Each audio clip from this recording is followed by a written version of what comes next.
Ring the bell.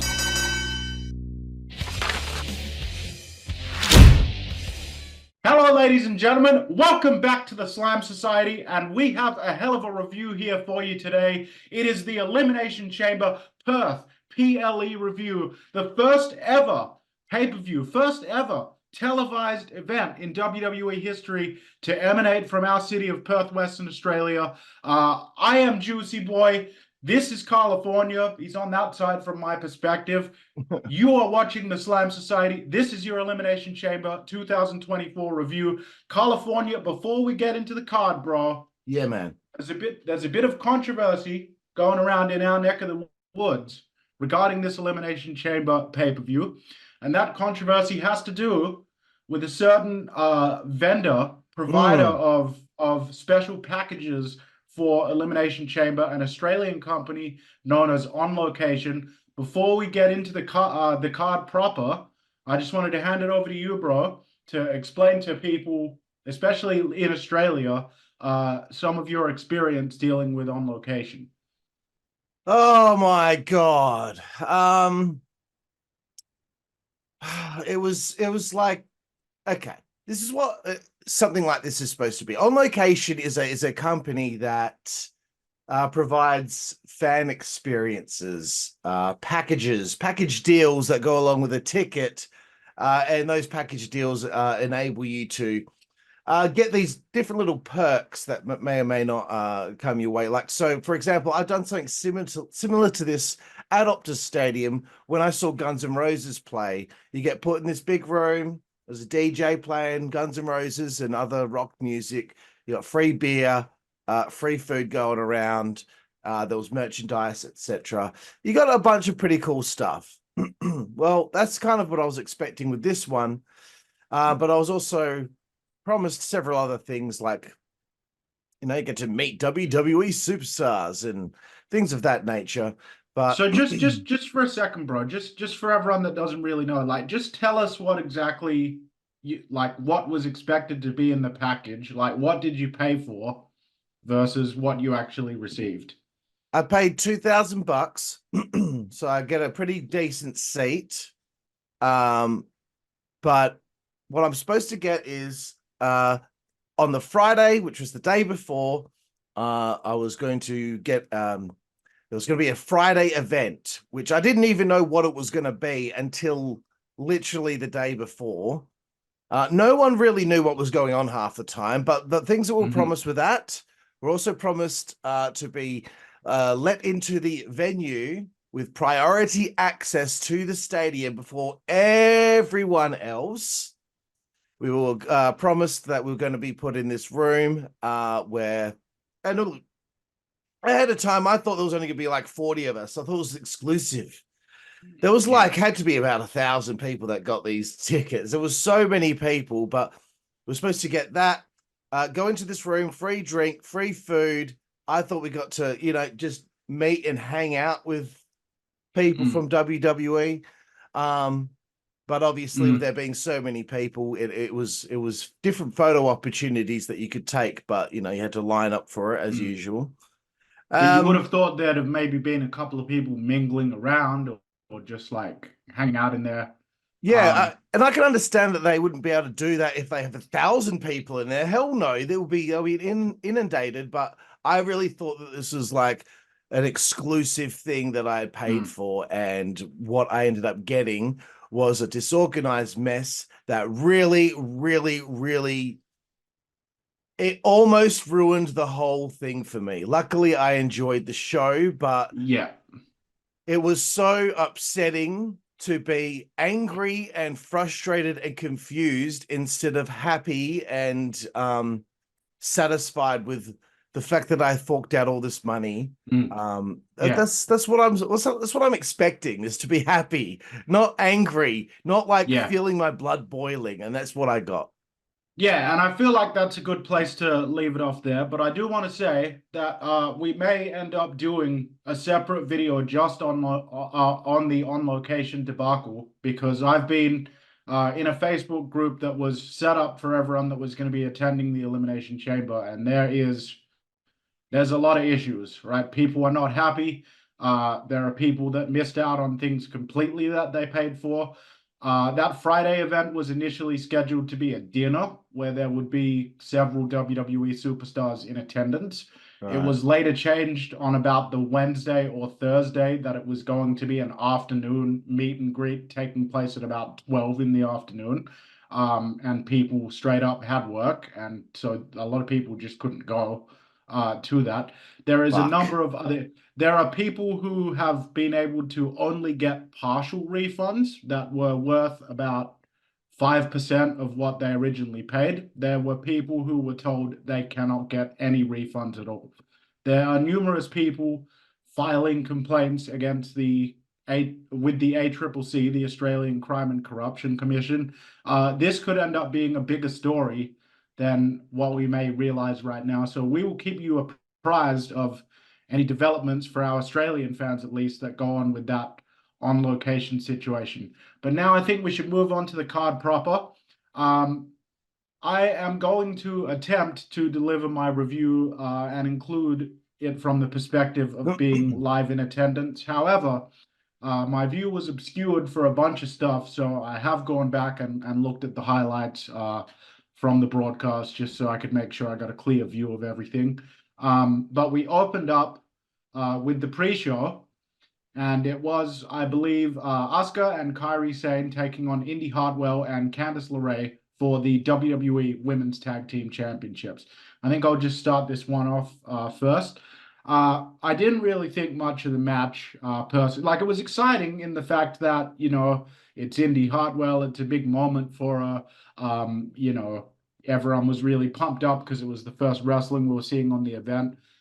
I personally feel like the match it was a pre-show match, but I don't really feel like it needed to even be on there. It was a very, very basic match. And yeah, I can probably only give the match about a D plus in terms of the actual quality of it.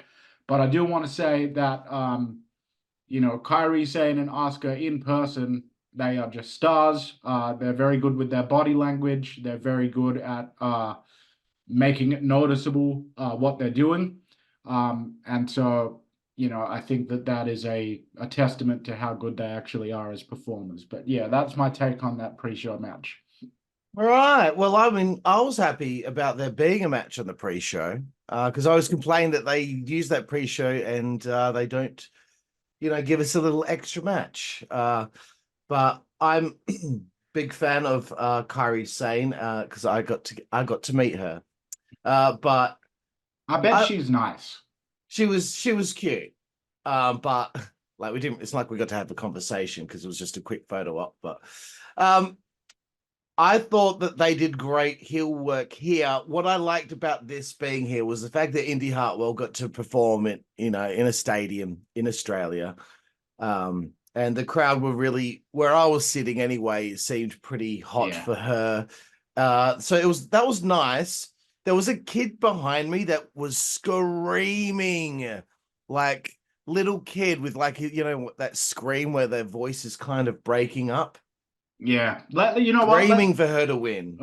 Let's just quickly say that if you have children, don't buy those priority packages.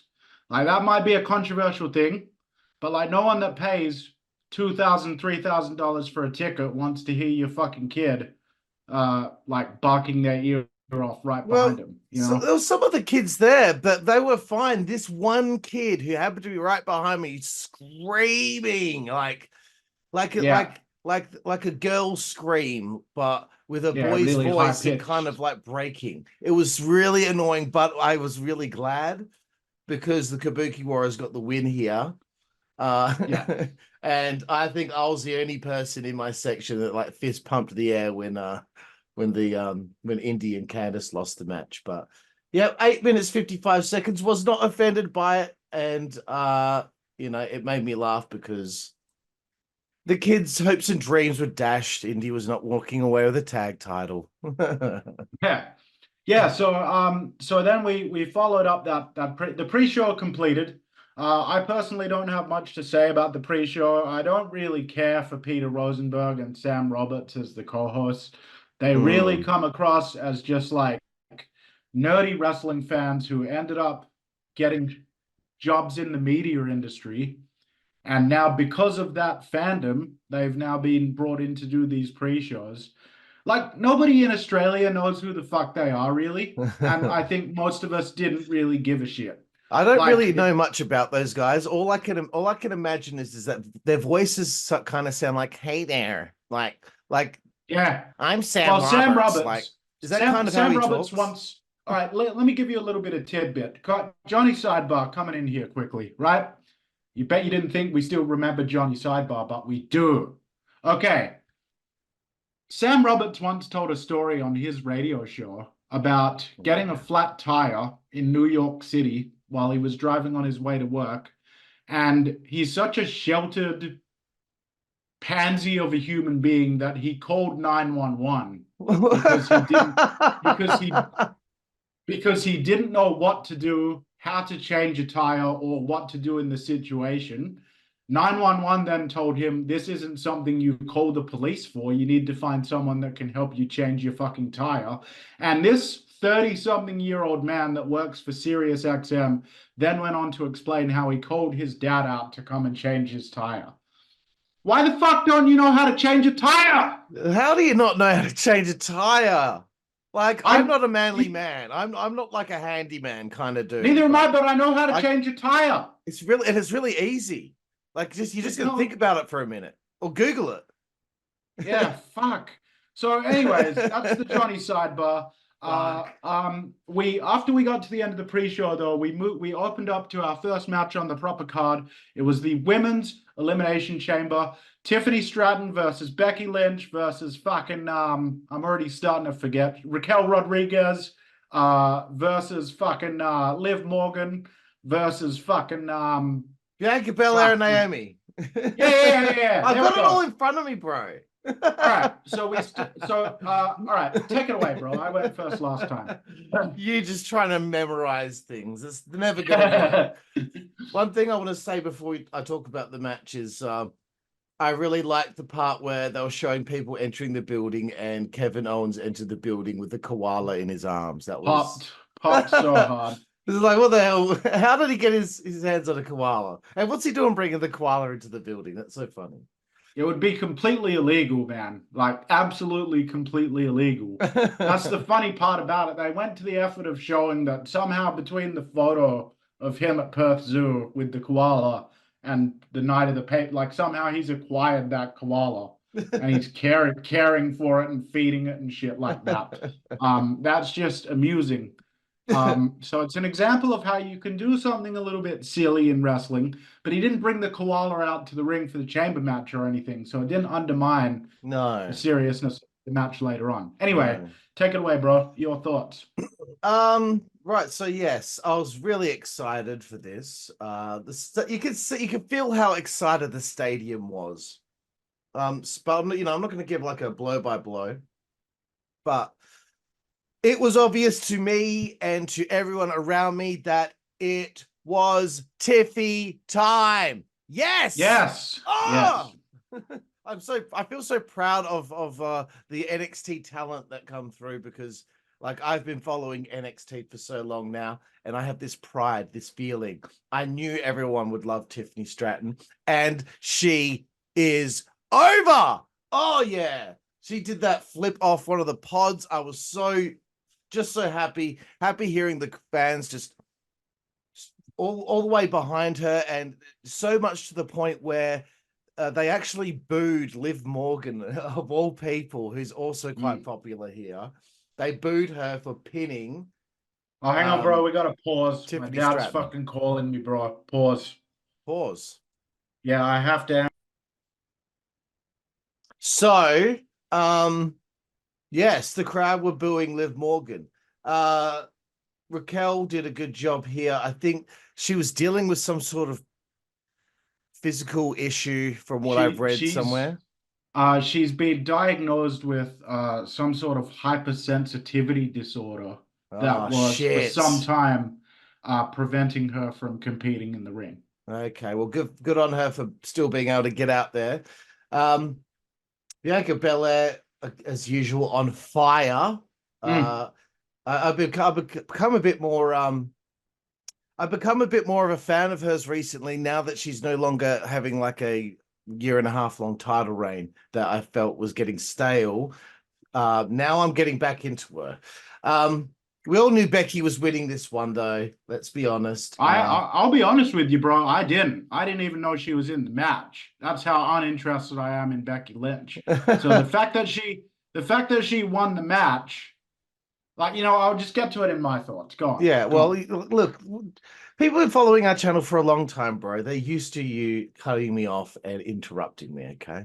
Well, because you bring up good points and it makes me go like, oh, Yeah, and then when you forget it. But Liv Morgan, she looked good in this one because she not only pinned Tiffany, but she also pinned Bianca.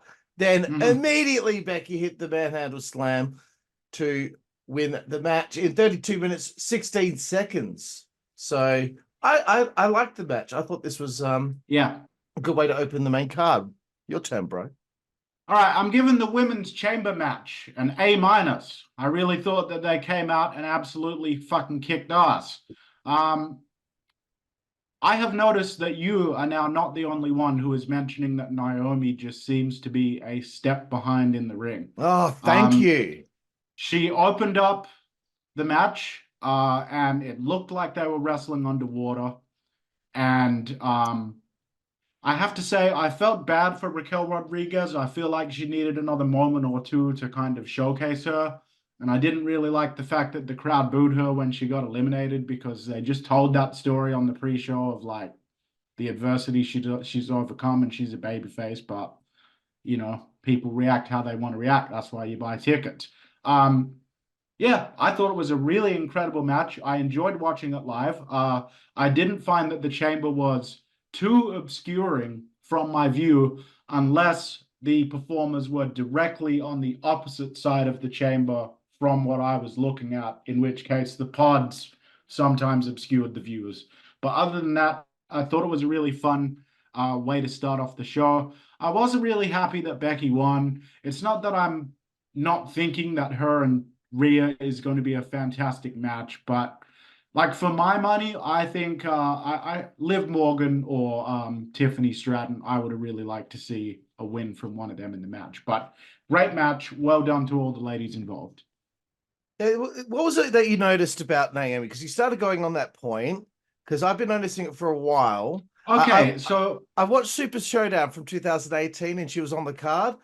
Completely different. Like yeah, so much more athletic, so better timing, everything. What do you think's going on? um, like okay, once more people got into the chamber and they started doing some more high spots. She sort of started to become a little bit more comfortable, I think, then doing the split leg drop off the cage and stuff. But everything prior to that, it really felt like they were going through it in slow motion. It felt like none of it had any impact. Um, yeah, honestly, the best thing Naomi did in the match was actually get eliminated because I think people were shocked that she got taken out when she did. Mm, Um, but yeah, it just felt like they were going through wrestling moves in a pool. Like it just didn't feel like there was that physicality or that crispness, especially when you mm, compare it to Tiffany Stratton when she came in. It was night and day. And I'm not even saying that Naomi is doing badly in her performances because Nia Jax is someone who can't have a good match. When she has a match, it's shit. Naomi's not quite in that situation, but like you can definitely tell that she's a step behind. I never noticed anything about like this about her ever until she had that big break and then Yeah. she joined TNA. When I saw her in TNA, I'm like, oh, you're a bit rusty. Maybe the ring's a bit smaller. Maybe you're trying to adjust. Don't know, man. Anyway, let's keep going forward, bro. Absolutely. All right. So we went from there. I believe the next match that we followed up with was the tag team titles, if I'm not mistaken, or am I mistaken? For fuck's sake. It's all a bit of a blur You because were I was so there live. funny. It's so funny letting you run the show because Yeah. you haven't got it written in front of you and you're playing a guessing game and it's really funny because I got everything right in front of me. But keep going, bro. Yes, it's the tag title match. Who's in the match, bro? It was the New Catch Republic taking on the team of Damian Priest and Finn Balor. All right, I'll take it away with my thoughts. This was probably my favorite match of the night in terms of crowd interaction. Both teams were actually really over. I personally feel like Pete Dunne and Tyler Bate brought the athleticism onto the show. I'm not taking away from what we saw in the chamber, but that was more of a high spot match. I'm referring to the context of sort of a regular tag team title match. And I feel like as far as in-ring technique, the New Catch Republic were the first ones to kind of really start turning it up in the ring on the card. And I think that the heat that Dominik Mysterio got so loud that he's having to scream on the mic and you still couldn't really hear it even live in the arena. I thought that this match was tremendous. I think that Finn Balor and Damian Priest when you watch live, you realize why these guys are so prominent on the show, even if you don't always like everything that they're involved in, because they are over. The costumes are over. The aesthetic is over. They are over. The dynamic between the members of the Judgment Day are over. I think that Finn Balor is really enjoyable to watch because he's having fun. You can tell that he's enjoying what he's doing. He's having more fun than he was when he was winning the Universal title and feuding with Seth Rollins, and when they were trying to kind of turn him into a potential top guy. I don't think it ever really worked in the Vince McMahon era, and I think that the kind of thing they've got him doing right now is perfect, especially since if you're more in the know about who he was before WWE, you also know that this is a highly skilled, accomplished technician who is going to be able to pull a good match out of any situation that he's put in. So I wanted to take the time to compliment him because, fans can be very up and down on Finn Balor. But overall, I'm going to give the match a B+. I thought it was fantastic. I really also enjoyed the British World of Sport influence that Tyler Bate clearly takes some inspiration from. That's lovely, mate. Isn't it funny? All it took was Finn Balor turning heel, and I like him. That's all it took. I was not a fan of him as a babyface. Him and Damian are awesome together, and my favorite part of the match wasn't even involving them, but they, I believe, in the pay-per-view on the live feed of the PLA. They had to black out the screen because apparently the whole front row were giving Dominik Mysterio the rude finger. That's Australians for you. Yeah. But this was good. A bit of a throwaway for me because obviously who was retaining the titles here. You knew pretty much who was winning every match here except for I would say the men's chamber was the only one that I couldn't put my finger on. But yeah, no, good stuff. And I think Dunne and Tyler are a good little team here. And I'm sure they'll win the tag titles at some point in the future, but right now is the time for the Judgment Day. 17 minutes, 25 seconds. Good stuff. Can't wait to see how things go with Senor Money in the Bank in the future. Yeah, and it's not Mr., it's Senor. Okay. Senor. Get it right. And I just wanted to quickly say, because we're about to move on, if you haven't heard Tyler Bates' individual theme song, Carl, that just got released a few weeks ago, it's amazing. It's like you've got Luca Crucifino's theme and a few other awesome themes. I'm now adding Tyler Bates' new theme to that list. That's just a banger. Okay, nice. So why don't you tell us what we moved on for? What we moved on towards, because I think I have an idea, but but you're not sure, are you? I in my mind, I feel like we're moving towards the Waller effect at this point in the card. It's the Grayson Waller effect, mate. Okay. All right, you take it away. I have a bit to say about this one. You take it away. Okay, Grayson Waller effect. This was a big problem. This was actually a big problem. People may not be expecting me to say that, but huge problem. That's what I'm going to say. All right. So, as we all probably know, the WWE and the West Australian government itself has been heavily teasing the possibility of The Rock maybe showing up at Elimination Chamber in Perth to confront Cody Rhodes and Seth Rollins coming off the heels of that press conference confrontation they had, right? Now, they never officially announced that he was coming. A couple of people said that he actually wasn't. He cut that promo on SmackDown. A number of people were assuming that The Rock was going to show up and were very disappointed when he didn't show up. Some people even left the show after that, okay? Now, there's going to be a lot of people in the comments that immediately say, well, you know, there was never any promise that he was going to be there, so you shouldn't be blah, blah, blah. Here's the issue. It's not just the fact that The Rock didn't show up. You've got two of the top guys on the card who are going to be in WrestleMania main events at that show, and they aren't wrestling.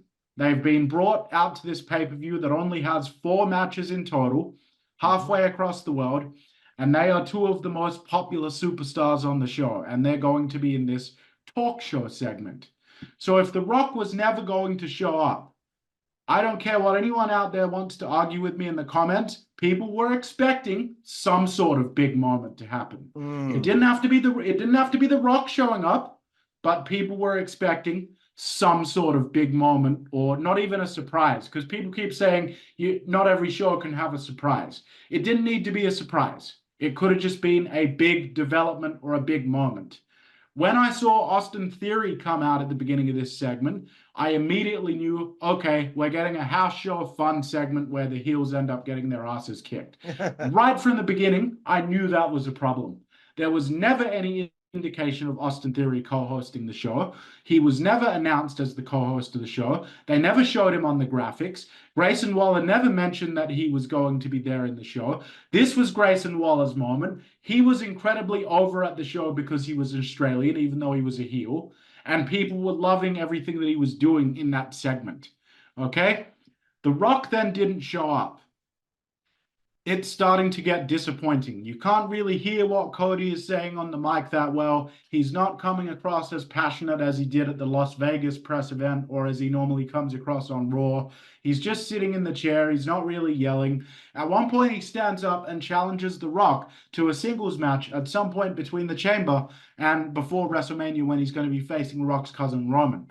At that moment, I thought, okay, now this may be the big moment of the show that we're getting. We're going to get a passionate, fired up Cody Rhodes promo into the hard cam that's going to challenge The Rock. And we may not be getting The Rock, but that's what we're going to get as consolation, right? But then instead of doing that, he goes and says that he wants the singles match, and immediately Seth goes, oh, well, you never beat him alone. You're going to need help. Again, signposting the fucking tag match between Cody and Seth versus The Rock and Roman, that yes, we want to see it, but I also want to see Cody versus The Rock in a singles match. Why can't that match happen and the tag match happen? Why does Seth immediately have to come in and dash everybody's hopes about that singles match coming by bringing up the fact that the bloodline's not beatable by one person? I thought that was stupid. Now, before I move on and let you talk about your thoughts, let's talk about some potential things that could have been a satisfying addition to that segment that didn't happen. CM Punk could have shown up and said a few words about how he's sorry he couldn't compete. McIntyre could have come out and confront Seth Rollins and said, right after, at the end of this night, I'm going to win this Elimination Chamber and I'm going to beat you for your World Heavyweight Championship. You could have literally had Triple H come out and address the situation with The Rock. There are any number of different things that you could have done. But instead, you chose to, like everyone was thinking that was watching in the live audience, they're not going to actually just give us some generic Raw or SmackDown talk show on a live pay-per-view. Like, that's not going to happen. If they're using Seth and Cody in this role, then something big is happening at that press conference that's going to advance the storyline forward towards WrestleMania. None of that happened. D-. Bad segment. And just quickly before I turn it over to you proper, there are a number of people in the comments on various different social media from Australia complaining that the fans weren't grateful enough for what they got. We should be grateful for what we got. Stop complaining that The Undertaker didn't talk about enough wrestling at his one-man show. Stop complaining that The Rock or CM Punk didn't show up at the Grayson Waller thing, or else they might not come back and do an event here if we don't show that we're grateful for what we got. People paid to attend this event. They're entitled to feel how they want to feel about it. Okay? We're not some third world country. We're a modern, Western, sophisticated country, and we're entitled to have expectations and standards when a major multinational event comes over and does a show for us. So for anyone saying that, oh, you should be grateful, don't be so worried that it was so predictable or whatever, fuck that, okay? This was probably the biggest letdown of the show because I was initially worried about Nia and Rhea main eventing because I think Nia is a really weak opponent for Rhea, but Rhea carried her to what I felt was a really good match. So that ended up not being the biggest disappointment. Unfortunately, what I was hoping to be a real highlight of the show for me, the Grayson Waller effect, turned out to be a real low light. And as I've said 50 times, it's not because The Rock didn't show up. It's because basically nothing happened that was important. Yeah, I would consider this a universal disappointment for a lot of people because they were expecting something to happen. And just to piggyback off what you said just before, that we should be more grateful because at least we got something. But it's like, why can't we have something just as epic as some city in the United States, Las Vegas, whatever? Yeah. That you know that got The Rock coming out. Like, where were they? I don't know. That last SmackDown that they had prior to Australia when The Rock came out and cut his promo with the bloodline and all that. Like, yeah. Why can't we have anything nice like that? What is because we're far away? Who cares? Who cares? Yeah. Like now WWE are doing pay-per-views in different countries. They'll be doing one in Germany this year. They'll be doing one in France this year. I expect those places will get some pretty cool stuff. Why can't we get cool stuff? Why do we get a pretty much a segment that you would see at a live event? And I knew as soon as Theory grabbed the mic and nonsensically started doing The Rock's catchphrases that he was going to get laid out, and then that was going to be the end of the segment. I was filming the whole thing, thinking that The Rock's theme might hit, and then I get that live reaction on my camera, but nothing happened. When that graphic switched from Grayson Waller effect back to the chamber graphic live in the arena, and I realized like, oh, they've not given us anything. Like that was really disappointing for me personally. Because it's just bland, very bland. It was bland, and I don't know. It's not that I hated it, but it was nowhere near what it should have been. And if anyone's already watched Raw, that's recently been broadcast, the segment that Cody Rhodes was in with Paul Heyman and the security guards after his match with Grayson Waller, that's really what we should have just fucking got at the Elimination Chamber. There's no reason we couldn't have gotten that exact segment on the Elimination Chamber and used the Grayson Waller effect as a springboard for that. So, we'll move on now.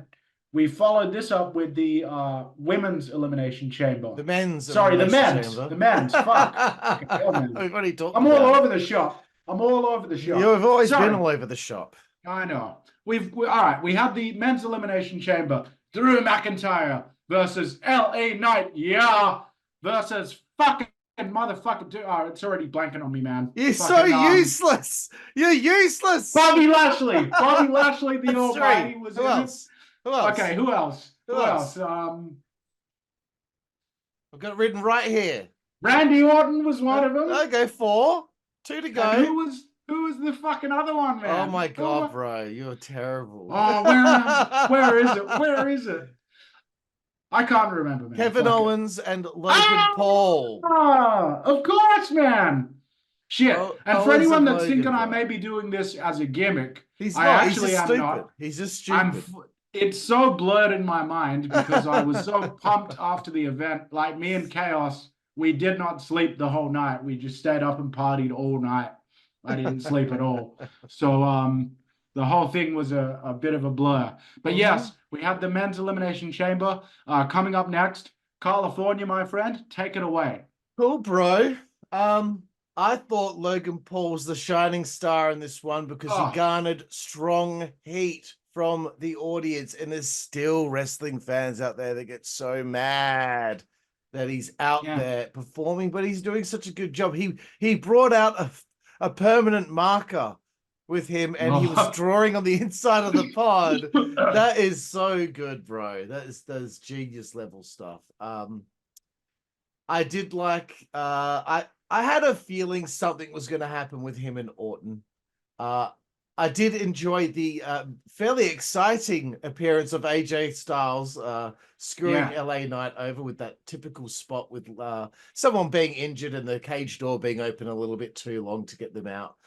AJ Yeah. found his spot, flew all the way to Australia just Yeah. screw somebody over. Good stuff. Logan screws Orton.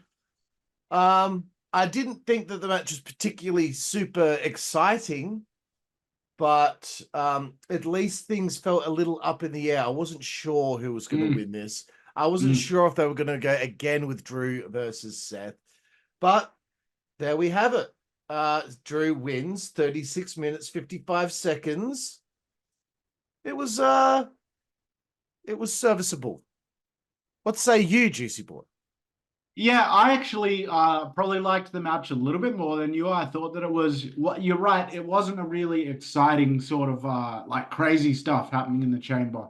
But what I felt more like was this was more of a okay, these guys, these six men actually all do have legitimate claims to the world championship.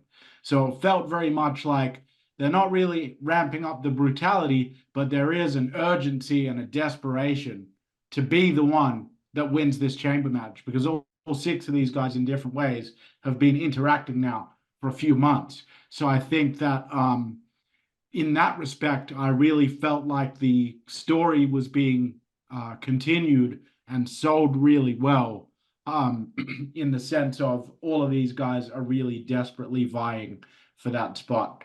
I thought LA Knight looked really good. I thought the MVP of the match was probably Logan Paul, just as you said. I mean, watching him live, he just gets it, man. The body language, you know, even when you're at the back of the arena, who he is, where he is, and what he's fucking doing at that moment.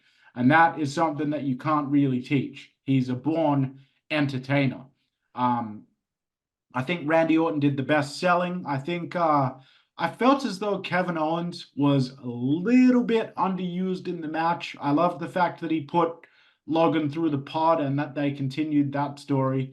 But I kind of felt like, uh, Kevin didn't really get as much of an opportunity to shine in that match as he could have. But you can't really have everything. There's only so much stuff they can fit into the runtime of the match. I'm going to give the match a C plus. I thought it was a pretty good Elimination Chamber match. I do not think it was as good as the men's chamber match from last year. And I think the women's chamber match probably took the cake this year as far as being the more exciting match. But by no means do I want to imply that this was bad because this was very entertaining. The live audience was really into it, and just like to finish off, what an absolute professional Randy Orton is. I mean, he was probably, as far as being starstruck by seeing performers in person, he was probably the one for me because I'd never seen him perform live before this. And I think that he is just absolutely every bit as good watching in person as he is on TV. So that's my thoughts on that. I was very happy with it. Very nice, mate. Very nice. What was next, Juicy Boy? And then we had, of course, we had Triple H come out and announce the attendance record, the live attendance record for the show, and then we followed it up with the Women's World Championship, baby, which was hometown girl, the Queen of Australia for those few days, and good on her, and it was so fun to see versus Nia Jax. Now, I wasn't happy that this match was lost if Nia Jax was the opponent, and I especially wasn't happy with Nia Jax being the opponent. Earlier on, I said that I didn't think she was very good and that she's usually shit. However, credit needs to be given where credit is due. This is probably the best match Nia Jax has ever had. Ever. Ever. She didn't hurt anybody. Nothing she did looked fucking stupid. She put her body on the line, taking that bump on the apron and taking a bump, the superplex off the top rope, and doing the elbow drop through the announce table. So awesome to actually see a wrestler do an elbow drop through an announce table for once, instead of a fucking splash or a fucking flip, which is what you normally see, so they get that better surface contact. So cool to see a nice old school elbow, just, and not off the top rope or off a ladder, but just off the barricade. You know, I really enjoyed seeing that brought back. I think Rhea absolutely shined. I think that she put on a clinic with selling. And yeah, I enjoyed the match. I'm probably going to give it a B minus. My view was obscured for quite a lot of this match. I couldn't really see what was going on, so I did have to go back and look at a lot of the big spots on the broadcast later on. But in terms of the in-person experience for me, you know, the Rhea Ripley, like, magnetic presence, and like, I'm really glad that she got to share this experience with her family. That was for me the most special thing about it. Yeah, and so that was my thoughts. I'm probably, yeah, I gave it a rating. As far as Triple H coming out and doing the live attendance thing, there are already people online posting the portion of Optus Stadium that was topped off because it was behind the camera setup and everything like that. This is a 95,000 seat arena when it's configured for certain events. There were definitely 52,000 people in that arena. I was there in person. There was only a minuscule amount of the arena that was topped off comparatively to the parts of it that were completely full. And as far as anyone that's trying to make an analogy between taping off that part of the arena for the purposes of the camera setup and the stage, and AEW taping off multiple parts of their arena because they're just not selling tickets, that's not an equivalent thing. That's not the two same reasons for those sections being topped off.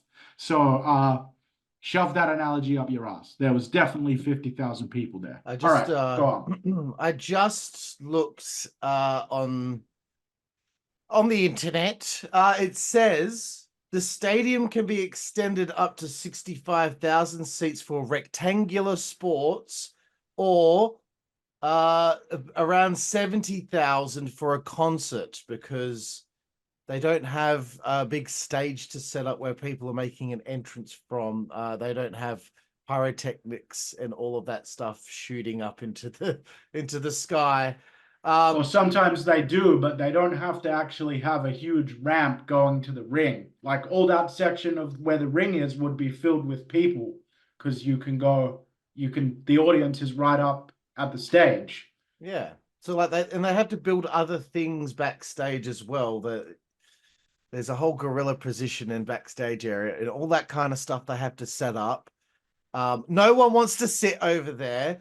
But people are they're dying to be like, see, it happens to WWE as well. They can't even fill a stadium, man. Like, shut the fuck up. Shut the fuck up. Yeah, it didn't happen to them because they never had them seats available for sale.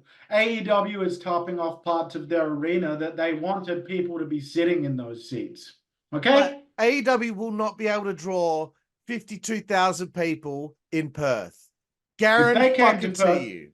You know how many people would be asking what AEW even is if they announced that they were coming to Perth? Exactly. And a number of the fans here, because Australian fans aren't like Americans. Once we decide that we are pissed off at something, that's it. You know, it's very hard to get us back. The minuscule amount of the Australian wrestling fandom that probably does know AEW exists would probably actively not go to the show based on what most people think of the current product. And yeah, that's completely biased. It's opinion, but, you know, shove it up your ass trying to say that they didn't fill 52,000 people, because I fucking live in this city and I was at the event. Yeah. It's just they're so desperate, yeah, these marks, to try and find one thing, one little thing. Look at it, so much of it's tarped off. It's like half the build. No, it's not. No, it wasn't. It was like 8,000 seats. If the whole building is like this, there was probably about that was tiny, topped bro. off. It looks big if that's the main part of the picture you're taking a shot of. Yeah. If you crop fucking it, idiot. yeah, which that's exactly what the person who posted the photo did. They fucking took a wide shot of the arena and then cropped that little section so it zoomed in and made it look bigger. Dude, where I was sitting from, I was like front row on the boundary. And when I looked up to see all the tears that were it's like ants. It's like ants how far up that is. Yeah, the nosebleeds, that was far up and they were full. So I was up there, bro. Yeah. I was up there and I could see right up the very back at the stadium, the final stand that was above me, because there was one more section above that, and that was full all the way to the back wall. So, yeah, ridiculous. That's our little rant to close off our review. Sorry, bro. I actually haven't talked about the main event. Oh, fuck. There we go. Go ahead, man. Let us know what you thought about your main event. We got so deep into ranting about that shit. That's all right. It needed to be addressed. Okay, look, I'm not saying this because she's Aussie, but I'm saying this was match of the show for me, okay? I thought it was the best match. I thought they worked great, and that Rhea working from under with the irresistible force meeting the immovable object thing was pretty good. I thought the pacing was very good. Rhea being in peril, the audience 100% behind her, like going for Rob Van Dam against John Cena at One Night Stand 2006. 100% of the people in there were going for her. So we knew that the pop was coming when she would eventually hit Riptide on Nia Jax, which she did hit, and retains the World Women's Championship. 14 minutes, 35 seconds. One thing I wanted to say, I don't know if you've if I've talked to you about this, Juicy Boy, but I thought it was really interesting that on this day, on this show, 2,499 days prior, Rhea Ripley had her farewell match in Australia as Demi Bennett. And that farewell match that she has not wrestled in Australia since that farewell match. So her very next match after her farewell was in a stadium in front of 52,000 people as the world champion in the main event. That must feel surreal, bro. Like, can you imagine? Yeah. And it's well deserved because she's one of the best talents on the entire roster, not just the women's roster. Mm-hmm. So overall, I thought it was a really good show, bro. I'd probably give it about a 7.5 out of 10. I don't want to rate it too much higher based on my own bias, because obviously the fact that I was there in attendance made the whole thing a bit more of a spectacle. But nonetheless, I still think it was a very solid event, and I think that everyone in America and all the AEW stands complaining about it and stuff, just blow it out your ass, Like, when you can come to any country in the world and put on a show like that, then you can start to talk shit. And that's pretty much my take on it. Great show. Glad that the WWE decided to come to Perth, and I hope that they come back again. Yeah, I would say 7.5 out of 10 as well, but I give an 8.5 if just going from my live experience and how it made me feel. One thing I also wanted to say quickly was a lot of people going on about, there was only this amount of time dedicated to wrestling and there was only this many matches. Like, God, how could those fans be satisfied? Like, dude, I was more than satisfied with what I was given. Nobody in the crowd noticed that there wasn't as much time for wrestling, because guess what? Between the matches, we went to the refreshment stand, we went to the toilet, some of us had a cigarette. We wanted a little break here and there. We didn't want to be just crammed full of wrestling one match after another. Those breaks were fine for us. We didn't notice, we didn't care, we had a good time. Stick it up your ass. Thank you. Yeah, and let me fucking addendum that by saying, like, some guy wrote a similar thing and I responded to him as someone that was in the audience. Like, there is no person in Australia at all, anywhere, who wants to sit for 6.5 hours and fucking watch 12 matches. I couldn't. They would all get blurred together. we wouldn't remember what the fuck we had just watched by the time we got home. Okay. And that is part of the problem. I said to this person, I said, yeah, they maybe could have added one more, onto the main card if they wanted to. But that doesn't mean that I feel unsatisfied with the amount of wrestling. Exactly. I went in there, I saw the matches I expected to see, and I was entertained. And I personally, I bought a cheap ticket because financially, I'm not in the best of circumstances. It costed me about $80. Very happy with it. Perfect view. Could see everything like from almost a bird's eye view. And yeah. So shove your negativity up your ass. If it was AEW that had run this show instead of WWE, but it was the exact same show, they would be dick riding it. Oh, of course. Beyond belief. They just can't help themselves. They're so irritating. But anyway, bro, I would say top performer of the show was Tiffany, Stratton, followed very closely by Rhea. And of course, more props to Logan Paul in his heel work.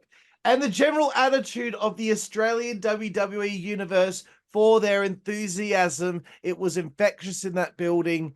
And I had the best time despite how horrible my day had begun. So that's the last thing I wanted to say. So a big thank you to WWE and a big fuck you to On Location.